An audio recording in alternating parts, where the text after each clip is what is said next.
Hey, my friend, this week on the podcast, episode 89, the one about boundaries. So boundaries aren't just about saying no. They're about knowing yourself, your needs, and what truly matters. In this episode, we break down why midlife women, me included, often struggle with boundaries, how early conditioning plays a role, a very strong role, and how to set strong yet flexible boundaries without guilt. You'll learn how to recognize your needs, communicate your boundaries confidently, especially at work, and navigate the discomfort that often comes with change. There's a very particular rebound that happens when we start expressing boundaries and communicating them, and I'll teach you how to navigate that well if you're ready to reclaim your energy and stop feeling drained by everyone else's demands. This is the episode for you.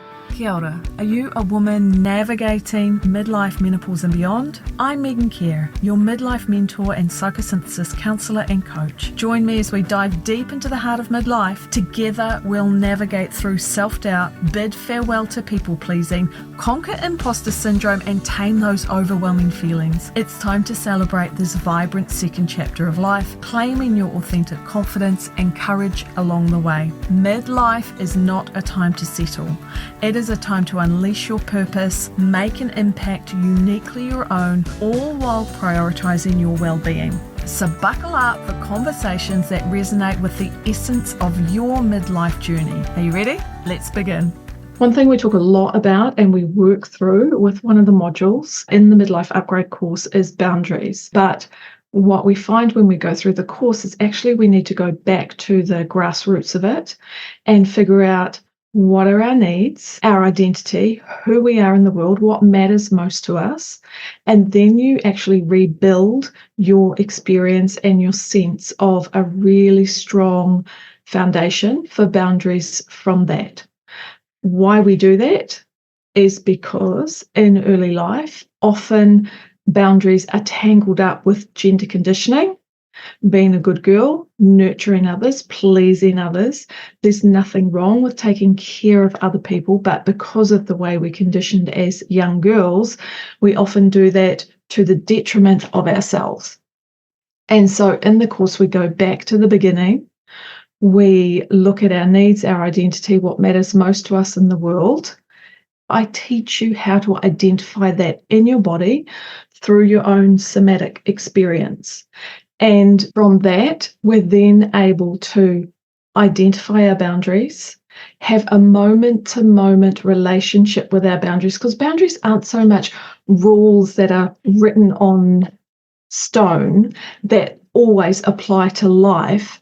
Boundaries are actually flexible and they respond to the world around us, and how they can be very strong and clear and yet still be flexible is because you have a very strong sense of your own needs and your own self from a body felt sense level. So from that place, we then practice communicating our boundaries in our workplace, in our relationships, in our home, with ourselves, with our friends, with our community. So as an example, very often women come on the course and they are just completely fed up with their work. They're fed up with doing all the things, with being the mum in the office, with having everything dumped on them. And when we do this boundaries module, it's just such an eye-opener, because then you can start to actually understand what your boundaries are and express your boundaries in a way that works in the workplace. You're not being an asshole, you're being responsive, but you're very clear about what your yes is and what your no is based on your needs, and because you're in the workplace, probably based on your role as well and the expectations around that you have made an agreement for.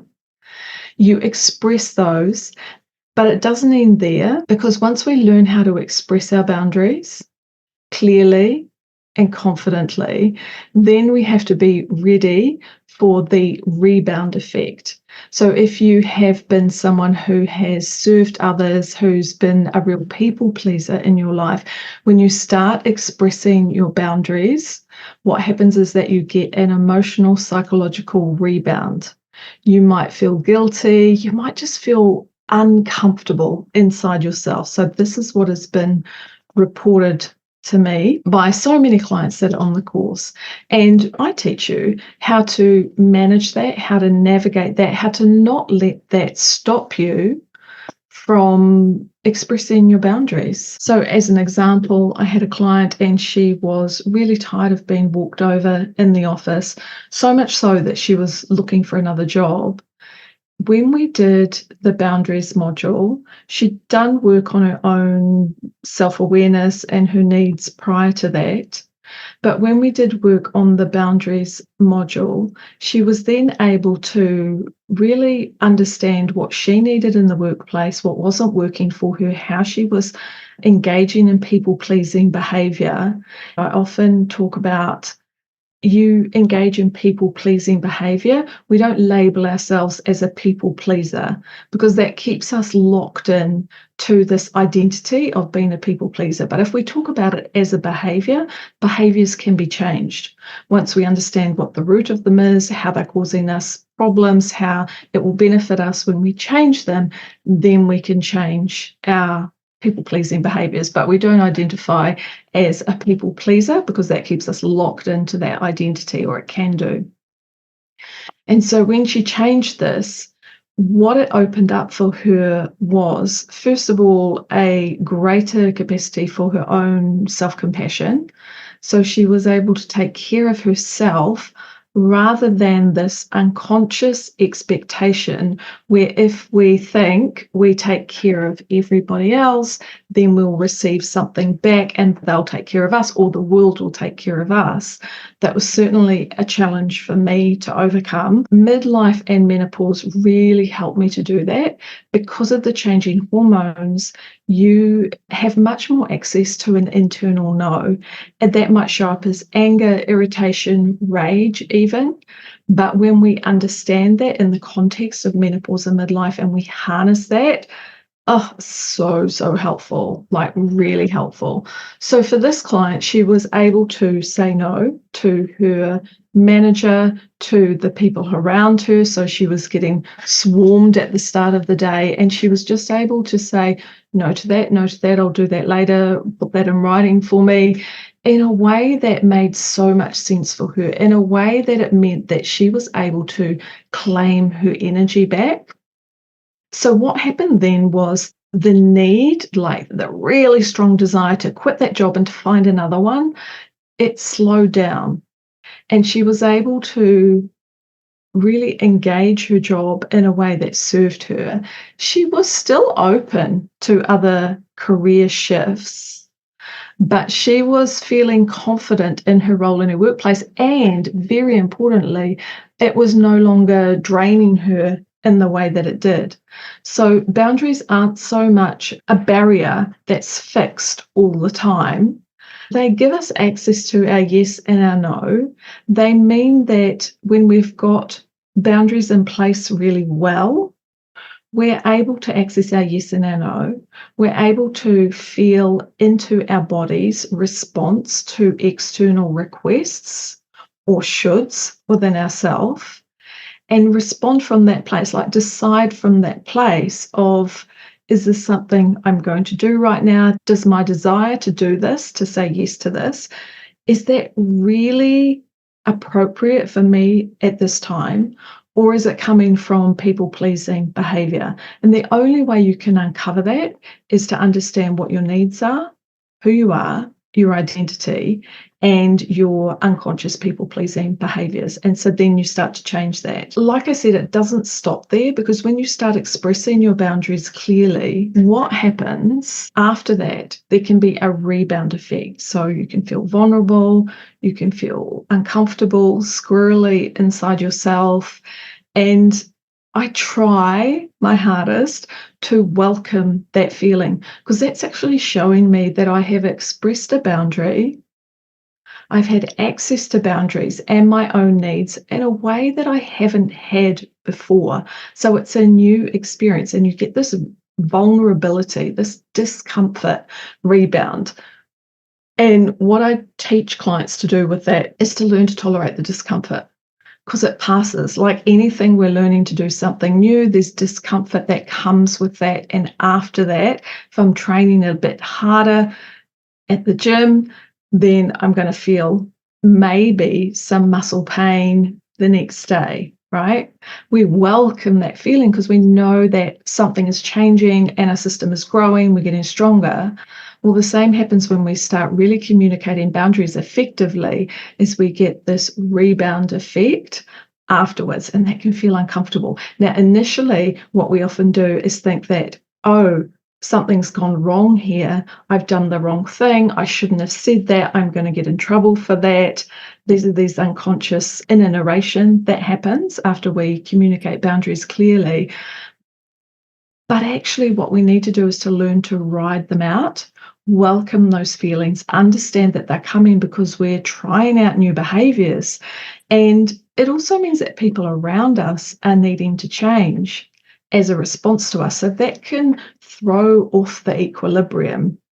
And, especially in a workplace, there is a family dynamic that happens. So there's obviously family dynamics in families, right? We understand that.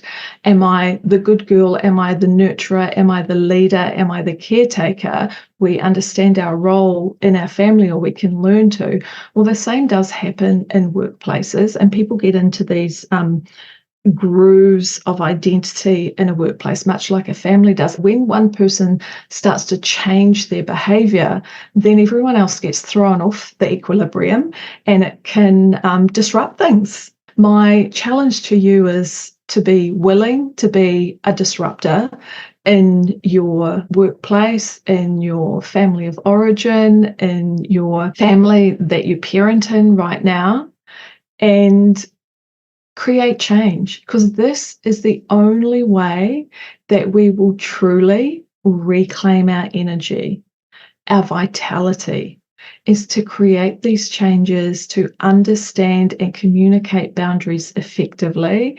It can absolutely be done kindly and with compassion with others, and sometimes not. Sometimes it has to be done really fiercely, and we have to wear the challenge that brings up. But it is so, so worth it to keep growing, to keep identifying our needs and expressing them in the world. This is the way we stay connected and energized in our relationships in the world. I hope that's been super helpful, a little bit of an intro to boundaries. If you want to learn more, if you want to know where you need to do some work around boundaries, just flick me a message, send me an email, say boundaries, and we'll chat. I'll send you a PDF worksheet that I've got all around boundaries that will help you figure out what are the areas that you specifically need to work on. Hey, thanks for joining me on the podcast. Really appreciate you. Check out my course where we just go so much deeper than I can ever do on a podcast over an 8-week period. The Midlife Upgrade course is a blend of video and learning modules and weekly live calls where you will discover a roadmap for psychological freedom in midlife. Check out all the details on my website. I really, really would love to have you join the course, megancare.co.nz/course.